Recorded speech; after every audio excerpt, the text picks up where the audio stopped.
Ketika Yonatan Nandar berhadapan dengan pendeta MYM, dia terlihat sangat gugup, bahkan dia tidak bisa menjawab pertanyaan dari pendeta MYM kalau kalian melihat dalam videonya. Saya menggunakan, ini saya kasih informasi sedikit ya. Mungkin Anda akan berhadapan dan kaget dengan saya hari ini karena tidak akan berhadapan dengan argumentasi-argumentasi yang mungkin saudara sedang dengar di luar, ya, adu bukti, adu data. Saya justru mempertanyakan standar Anda, ya. Jadi metode saya namanya metode Van Dilian, presuposisi Van Dilian. Itu yang saya akan terus gali dari Anda. Nah, kalau memang Anda bisa mempertahankan klaim-klaim Anda dengan satu standar indikator yang memang layak dipercaya, itu saya akan menerima klaim Anda. Tetapi kalau tidak bisa dipertahankan, maka saudara saya ajak melihat bagaimana pemahaman saya terhadap Alkitab yang saya punya. Nah, itu jadinya nanti begitu ya. Jadi silakan. Jadi saya tidak mengutip siapa-siapa, Anda silakan saja sekarang menjawab saya, apakah Anda percaya kepada Alkitab sebagai satu standar yang Anda bisa rujuk untuk membenarkan klaim Anda terhadap Nabi Anda, begitu? Ya, silakan, silakan. Ya, terima kasih Bapak. Di awal sudah saya sampaikan, ya, surat Al-Baqarah ayat 146, di mana di situ katakan, alladzina atainahumul kitaba ya'rifunahu kama ya'rifuna abna'ahum. Orang-orang yang telah diberikan Alkitab, mereka mengenali, ya, Nabi Muhammad SAW sebagaimana mereka mengenali anak-anak mereka sendiri. Ya, kalau begitu. Bahkan sebentar ini waktu saya untuk menjawab pertanyaan Bapak ya. Ya, silakan. Ya, bahkan di dalam surat Al-A'raf itu yajidunahu maktuban fit Taurat wal Injil. Ya, nama Nabi Muhammad SAW itu termaktub, tertulis di dalam Taurat dan Injil. Inilah yang melatar belakangi saya mengeksplorasi Alkitab. Kalau Bapak bertanya apakah Anda percaya Alkitab, saya percaya dengan Al-Quran saya. Saya percaya dengan firman Tuhan di dalam Al-Quran yang menyatakan bahwa Nabi Muhammad SAW tertulis termaktub di dalam Alkitab. Dan orang-orang Yahudi dan Nasrani mengenali Nabi Muhammad SAW sebagaimana mereka mengenali anak-anak mereka sendiri. Oleh karenanya di awal tadi saya mengatakan Bapak bisa menguasai bahasa Ibrani. Nah, ini berkorelasi untuk kita mengulik, menggali bahasa asli Alkitab yang dimana itu disebutkan ikromam takim wahullah Muhammadin jetuti wecerai ibenot Yerusalem. Saya sudah jelas. Jadi pertanyaan saya belum terjawab. Pertanyaan saya adalah karena Anda merujuk di Al-Quran Anda, kan di Al-Quran Anda membenarkan bahwa di Alkitab pun itu berbicara tentang Nabi Muhammad, kan begitu. Maka pertanyaan saya, apakah Anda percaya kepada Alkitab? Itu penting sekali, kan? Anda kan merujuk di Alkitab begitu. Jadi apakah Anda percaya dengan Alkitab yang Anda rujuk? Begitu. Ayo. Halo?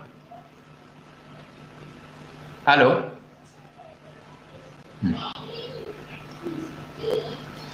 Halo? Ya. Jadi apakah Anda percaya dengan Alkitab? Saya ulangi, mohon maaf tadi mikrofonnya kepencet. Jadi apakah gini loh, jadi gini, Anda kan merujuk di Al-Quran Anda tadi kan ya, di situ membenarkan bahwa di Alkitab itu Nabi Anda pun dibicarakan di sana, kan begitu. Nah, pertanyaan saya, apakah Anda percaya dengan Alkitab atau tidak? Itu penting sekali, karena Anda merujuk kepada Alkitab. Ya. Oke, jadi saya kira jawab. Saya butuh jawaban. Ada babul nuzul, sedangkan di dalam hadis itu ada asbabul wurud. Nah, saya akan menjelaskan kepada Bapak ya.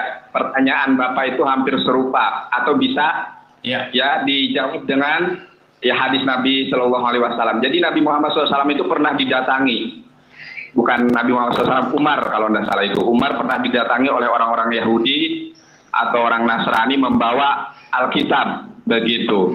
Nah, ketika Umar membaca, ketika Umar memegang itu, maka Umar mengadu kepada Rasulullah SAW ya, terkait didatanginya Umar oleh orang-orang ahlul kitab dan menginjili Umar begitu. Kata Rasulullah SAW, janganlah engkau membenarkan apa yang mereka terima atau mereka pegang, dan jangan pula engkau mendustakan. Ya, ini kan sikap pertengahan. Artinya apa? Di dalam surat Al-Baqarah ayat ke-79, "Fawailul lillazina yaktubuna al-kitaba bi'aidihim, tsumma yaquluna hada min indillah." Ya.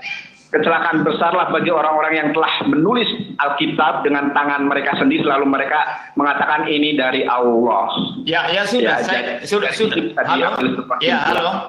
Bahwa itu memang sudah dipalsu. Akan tetapi ada ayat yang memang masih terjaga begitu. Mungkin salah satu antaranya adalah sekarang buatan Nabi Muhammad SAW di dalam Alkitab. Begitu Bapak. Sekarang itu jawaban saya. Ini jadi gini ya.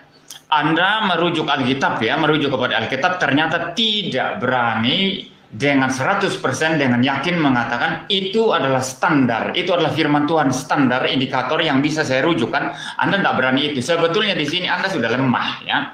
Anda merujuk kepada sesuatu yang Anda tidak sungguh-sungguh yakin apa itu benar. Dan terbukti tadi di bagian akhir Anda berkata, ada yang palsu, ada yang benar, dan yang Anda bilang yang masih dipelihara itu adalah bagian yang menubuatkan tentang Nabi Muhammad itu masih asli. Anda bilang begitu ya. Jadi gini loh, saya kasih tahu, secara ilmiah itu, kalau mau akademik mau ilmiah itu, untuk membuat satu klaim yang Anda betul-betul klaim sebagai 100% benar ya, dan saya menganggap klaim Anda ini 100% benar, bahwa Alkitab khususnya Kidung Agung pasal 5 ayat 10 dan seterusnya sampai ayat yang ke-16 itu menubuatkan Nabi Muhammad, dan Anda itu klaim dengan sangat yakin, dengan 100% yakin begitu.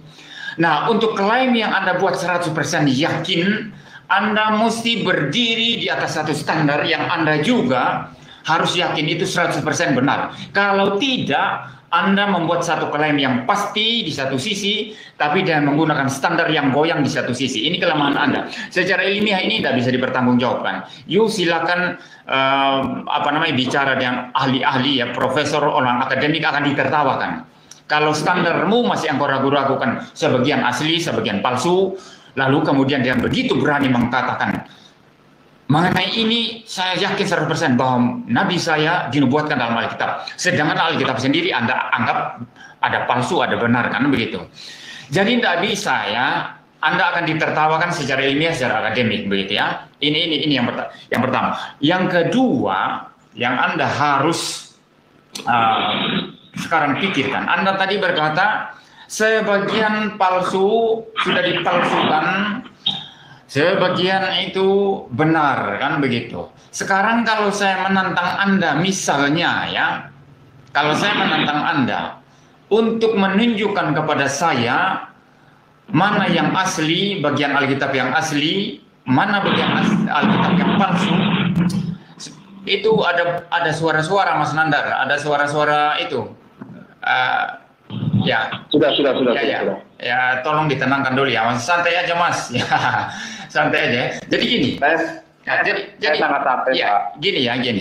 Jadi ini yang kedua ya. Jadi Anda berkata sebagian asli, sebagian palsu. Kalau saya misalnya sekarang ini saya menantang Anda ya untuk menunjukkan, mendata secara utuh dan lengkap mana Alkitab yang asli, bagian Alkitab yang asli, mana teks yang palsu, Anda akan keteteran luar biasa. Ini yang pertama, akan keteteran luar biasa. Ya, itu katakanlah orang-orang apologet atau ahli-ahli kitab, katakanlah Muhammad Ali, Menahem Ali, ya, Ustadz Menahem Ali, yang paham Ibrani, ya, paham Yunani, begitu kan, paham bahasa Arab, gitu kan.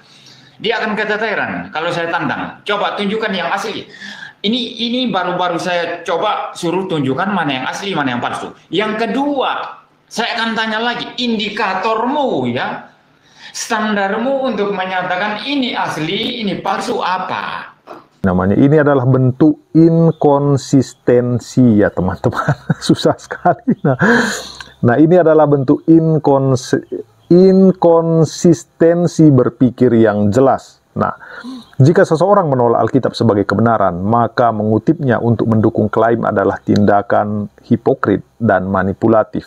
Nah, ini seperti menggunakan bukti yang tidak dipercayai sendiri hanya demi kepentingan pribadi. Nah, lebih buruk lagi, ini menunjukkan ketidakjujuran intelektual, memilih ayat yang menguntungkan sambil mengabaikan konteks dan pesan keseluruhannya. Nah, ini bukan pendekatan yang objektif ya teman-teman, melainkan cherry picking yang menyesatkan. Nah, orang yang benar-benar mencari kebenaran tidak akan memainkan standar ganda. Nah, jika Alkitab dipercaya mengandung kebenaran, maka harus diterima secara utuh, bukan hanya sepotong-sepotong untuk mendukung agenda tersembunyi. Nah, bagaimana menurut kalian sinandar ini, teman-teman? Komen.